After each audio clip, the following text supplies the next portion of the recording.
Hello again, folks. This is Jack and Brian with the Marine Corps Movie Minute, where we break down minute by minute the film Heartbreak Ridge, starring Clint Eastwood. In this minute, we will see Gunny Highway arriving on base and him having a very terse discussion with the sergeant major in his office. Yeah, so minute 19. Well, what we said last time, we had about 3 seconds of kind of the last scene. Yeah. When it first kicked off. And one thing I noticed is the waitress. She gets like she licks her lips. I didn't notice that at first. She's covering up, but she's smiling at him, smirking, and she's got that. She licks her lips like, yeah, Yeah. Looking at him like a pork chop. she's like that's right. Yeah, you know what I'm curious about? How'd he get his alphas and his duffel or his sea bag and his luggage? That's a good point, and I was gonna say to you too, like, I wonder how long he was stuck at that bus stop, like, waiting for the next bus or if he could get Yeah. a ticket there. Right. Steaming.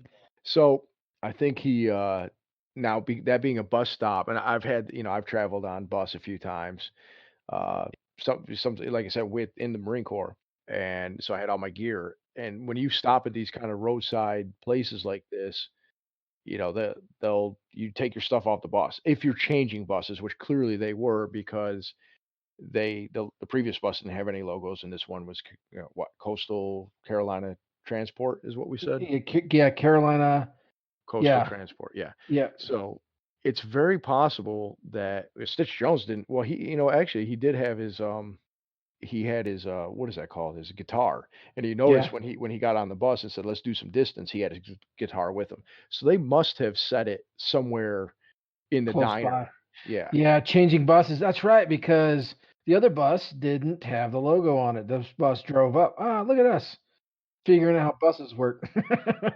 Now at first I was thinking Clint Eastwood didn't have enough money to pay for the food, so I was thinking he was gonna have to like wash dishes or something, but he did have money. It's just Stitch Jones told him he would take care of it so that he could steal his bus ticket and his Yeah. $2. $2. I wonder how far away he was. Like, so how long did he wait there? I'm guessing perhaps this is a kind of like a work truck, it's like a pickup truck, but it's bigger than a pickup. Yeah, farm truck. Exactly, yeah, farm truck. I would say he's one step above riding in the back with the hogs, or Yeah. Yeah. so I'm guessing he might have gotten a ride from that guy at the restaurant, at the At the truck diner. stop, at the diner. Yeah. Possibly he paid him. Maybe the guy just decided to give him a ride because he was a jarhead and said, "Hey, the base is." That's what I was wondering. Do you think the base was nearby? I mean, clearly it's far enough away that. Didn't seem too far. Do you think there could have been like a whole, like if they decide to go back and do like a prequel to Heartbreak Ridge, and not really well, I guess not really a prequel. The prequel would be actually doing when Tom Highway fought in Heartbreak Ridge. Yeah. You know what? They could hire Scott Eastwood, That would be good. That would right? be good. And they could just do Heartbreak Ridge and a Korean War movie film. Yep. But this would be more like a side adventure that they could do. They need to hire somebody to. Well, actually, Clint Eastwood would do it, and they could just de-age him the way they do everybody else now. Yeah. And he Well, I could. don't We could. know. Clint Eastwood's pretty old these days. I think they're gonna have their work cut out for him. Well, He's they might. You're right, but that guy's been in phenomenal shape for years, and even yeah. though he does look like an old man, I think they could. They paste his face on a body double. Who knows? Yeah. We could see what the adventures that Tom Highway got into from that getting, from that truck stop to, to base. Yeah. You find out that there's the Jay and Silent Bob rules of the road that he has to follow. Given his well, given what we'll find out in the next minute, I'm guessing he doesn't follow those rules of the No, road. I don't think so. He doesn't want anybody thinking anything off about him or different or No, not even a little. yeah, he doesn't play around. He is what he is and that's it. Yeah. So yeah, I just wonder how long he rode with that guy. Clearly he changed somewhere because he's in his service alphas now. Yeah, yeah, I don't know how many times when we check into bases or whatever, we had our alphas, we'd travel and then run into the first restroom we could find and change. Yeah, and like I said in a previous minute, I literally got a hotel for a whole day ahead of time just so I didn't have to do To wear. that. Yeah, not having to wear. Oh, damn, it's an uncomfortable uniform. They all look good, but you're right, it's not fun. No. Yeah, and that base does not look like it just doesn't look like Lejeune. No, not at all. It's, well, really it's not so much the buildings, but the background. Yeah. Yeah, there's the lack of trees and the mountains and, in North Carolina, a lot of times you can see the humidity in the air. Oh, when I speaking of, when I reported in North Carolina, at Cherry Point, which was, what, an hour away? Yeah. Yeah, and it's out on the coast, about an hour away from Lejeune. I actually flew in my service alphas, which was a mistake. Oh, yeah.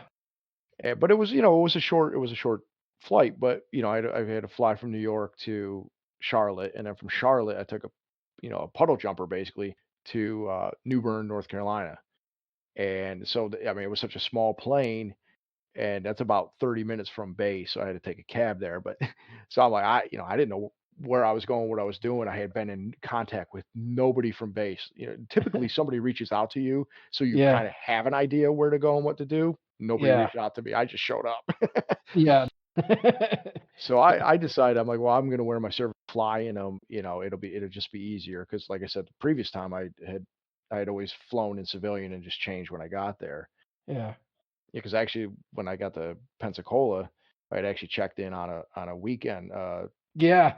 and they were not a weekend, but like a holiday weekend, and they were, oh, you could have stayed on leave, and I'm like, oh, thanks for telling me now. Yeah, yeah, meanwhile, yeah, "Hey, girl, do you mind, standing duty?" Yeah, no kidding.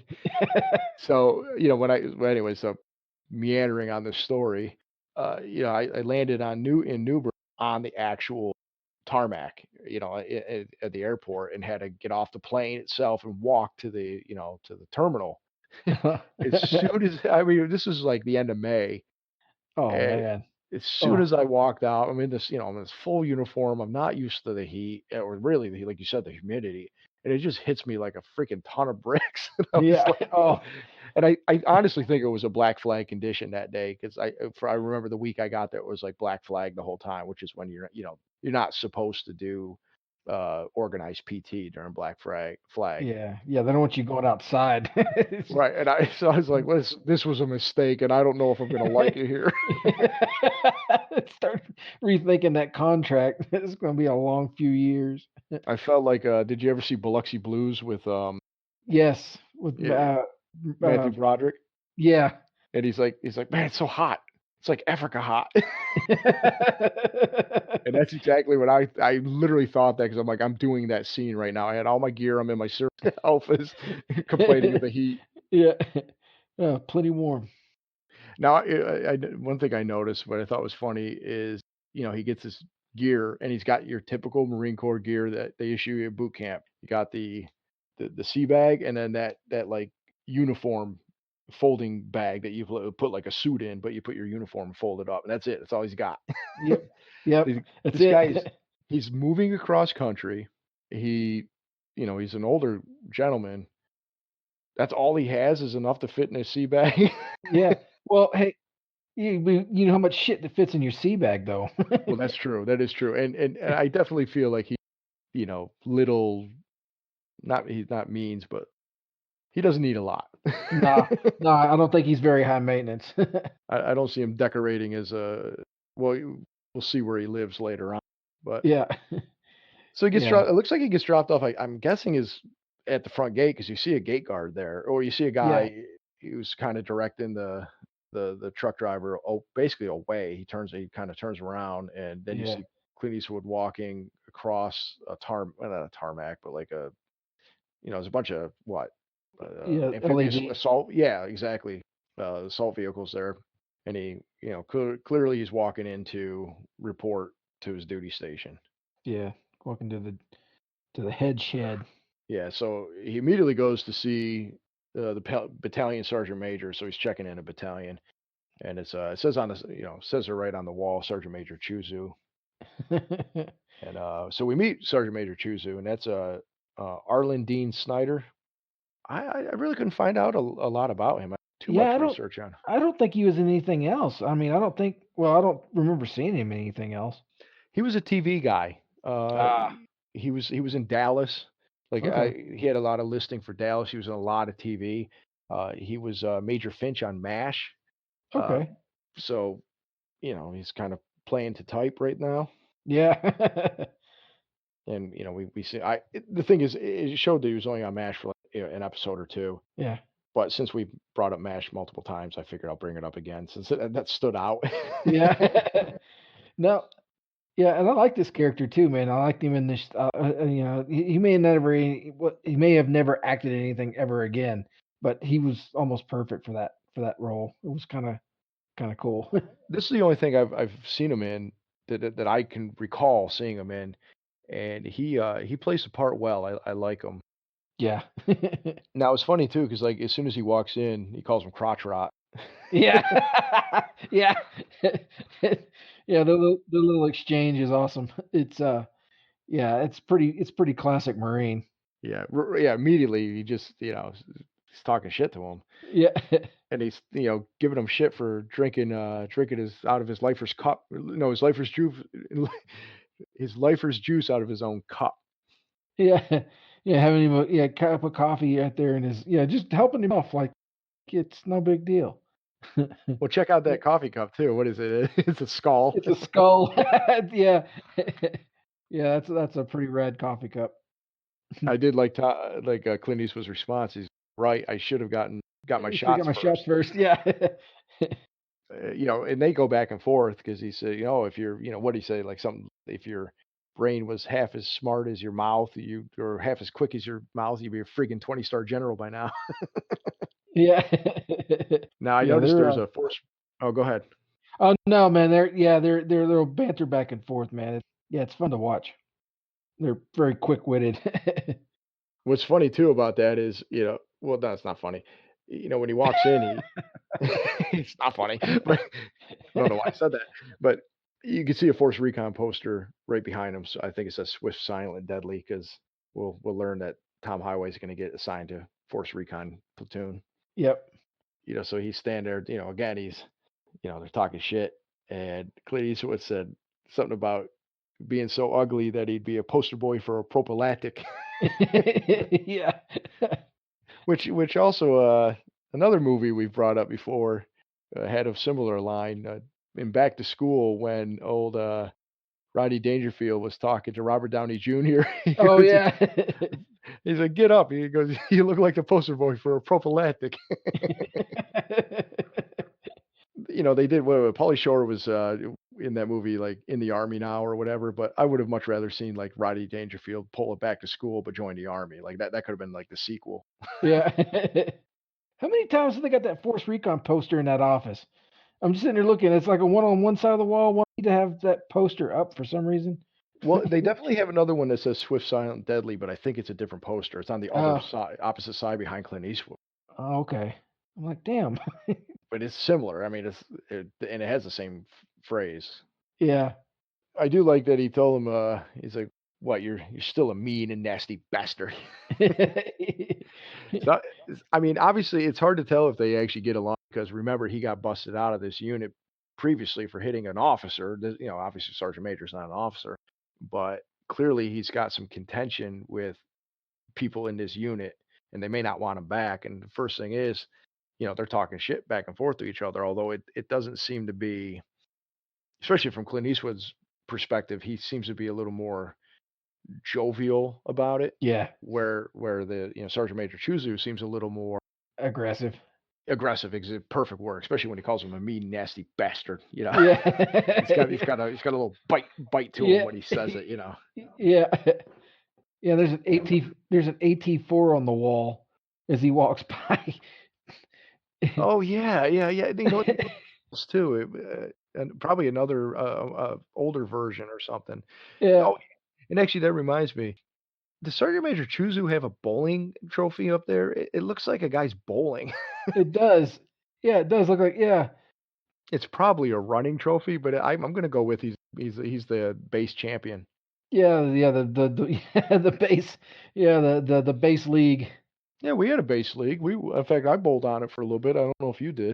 No, man, I sucked at bowling. I was better at drinking and watching you guys bowl. Well, yeah, we drank and bowled, but we weren't good. No, no, not at all. But it got Yeah, us out of work early on Wednesday, so that was yeah, cool. yeah. That was always fun. Go drink with Staff Sergeant. What's his nuts? Yeah. All right, Perry. Do you have anything else for this minute? No, man. No, yeah, it was a fun minute to watch. Just watching them kind of kick each other back and forth. But yeah, no, I think we're done. Yeah, I want to see what so, if Clint Eastwood has any retort to Sergeant Major Choozoo's mean and nasty bastard comment. So, Yeah, all right, crotch rot. Let's finish this movie up and this minute up, and we'll go ahead and join me tomorrow next time. will do. All right. Thanks everybody for joining us. Come back for minute 20 on Wednesday. Yeah, and don't forget to hit up our social media stuff.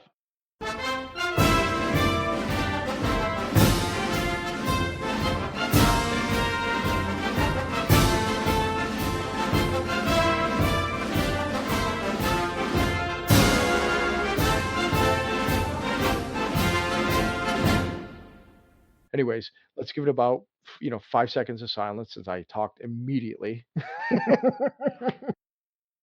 Doo-doo.